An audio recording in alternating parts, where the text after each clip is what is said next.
UP चुनाव में आज छठे चरण के लिए घमासान छिड़ा है। अंतिम चरण में कदम रखने से पहले ये पड़ाव सभी राजनीतिक दलों के लिए बेहद अहम है। इस चरण के रन में भी सीएम योगी से लेकर सपा के कई नेताओं की साख दांव पर लगी है। वहीं जनता भी लोकतंत्र के इस महापर्व में अहम भूमिका निभाकर दिग्गजों की किस्मत को ईवीएम में कैद कर रही है। सुबह से ही चुनावी माहौल तेज हो गया है।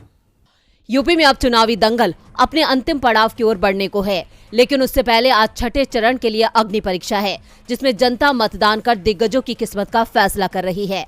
छठे चरण में आज 10 जिलों की 57 विधानसभा सीटों के लिए सुबह 7 बजे से ही मतदान केंद्रों पर लंबी लंबी कतारें लगी हैं। 2 करोड़ 14 लाख से ज्यादा मतदाता अपने मताधिकार का इस्तेमाल कुल 276 प्रत्याशियों के राजनीतिक भविष्य को ईवीएम में कैद कर रहे हैं।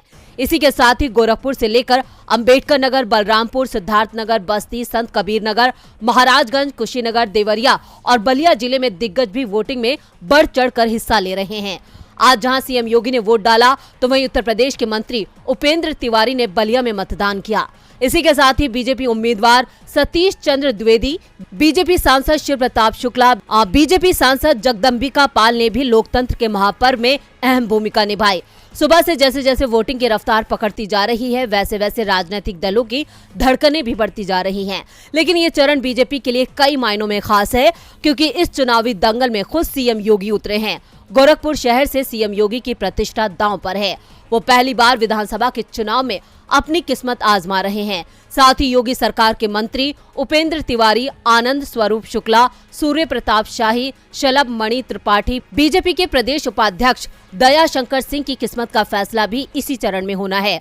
वहीं बीजेपी बसपा छोड़कर सपा का दामन थामने वाले कई दिग्गज नेताओं की प्रतिष्ठा दांव पर है। स्वामी प्रसाद मौर्य से लेकर लालजी वर्मा, राम अचल राजभर और विनय शंकर तिवारी जैसे कद्दावर नेताओं के लिए आज इम्तिहान का दिन है। अब ये दिग्गज अपनी साख बचा पाएंगे या नहीं, ये तो 10 मार्च को तय होगा। लेकिन उससे पहले ईवीएम को लेकर सियासी घमासान तेज हो गया है। सपा ने कई क्षेत्रों में ईवीएम खराबी की शिकायत दर्ज करवाई है, जिसे लेकर राजनीतिक पारा चढ़ गया है। अब देखना होगा कि शाम तक का माहौल कैसा रहता है।